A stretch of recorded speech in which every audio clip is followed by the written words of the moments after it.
Ang pagiging aggressive ay hindi maiiwasan sa kahit na anong uri o kahit anong breed ng pusa. One way or another, malamang ay nakita o na-experience mo na rin ang pagiging agresibo niya. Maraming uri o types ng aggression ang maaaring ipakita ng isang pusa. At ang unang hakbang nga na dapat gawin sa pusang nagpapakita ng aggressive behavior ay siguraduhin na wala itong medical reason.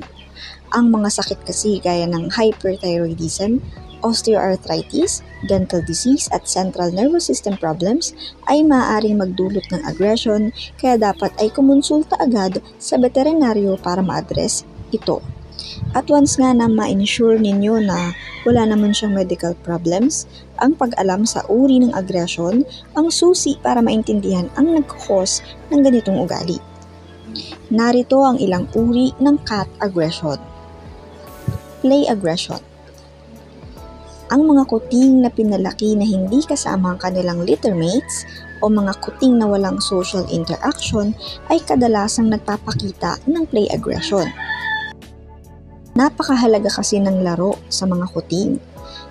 Sa pamamagitan nito, nalalaman nila kapag nakakasakit o masyadong hard ang kanilang mga kagat at kalmot sa kapwa nila pusa. Kaya kung mag-isa lamang na lumalaki ang iyong pusa at hindi gaanong na-expose sa mga social interaction, malamang sa malamang ay mag-display nga siya ng aggressive behavior. Fear aggression.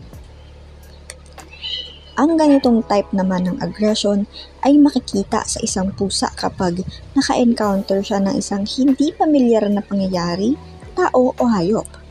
Ang the best way para maitama ang ganitong behavior ay iwasan ang mga sitwasyon na nagbibigay sa kanila ng fearful response. Petting-induced aggression. May mga pusa namang bigla na lang nagiging aggressive kapag pinipet sila. Ang mainam na paraan para mapigilan ang ganitong type ng aggression ay iwasan ang paghawak sa kanya kapag hindi niya gusto.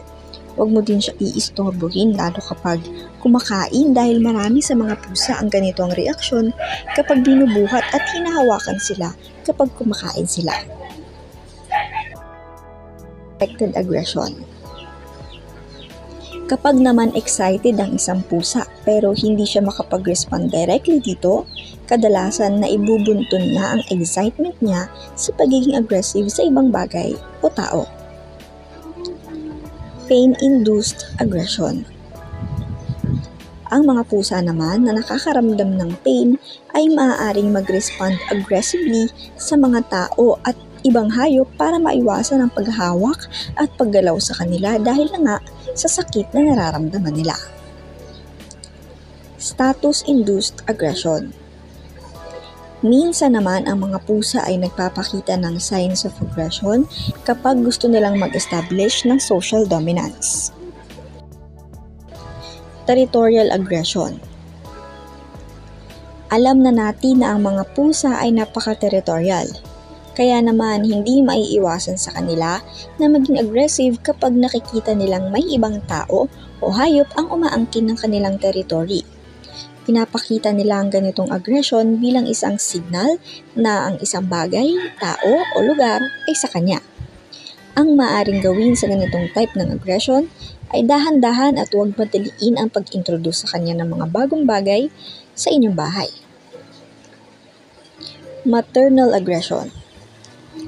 Ang mga pusa naman na bagong panganak lang at nagpapasuso pa sa kanilang mga kuting ay maaaring magpakita ng aggression sa mga bagay o tao na lumalapit sa mga ito.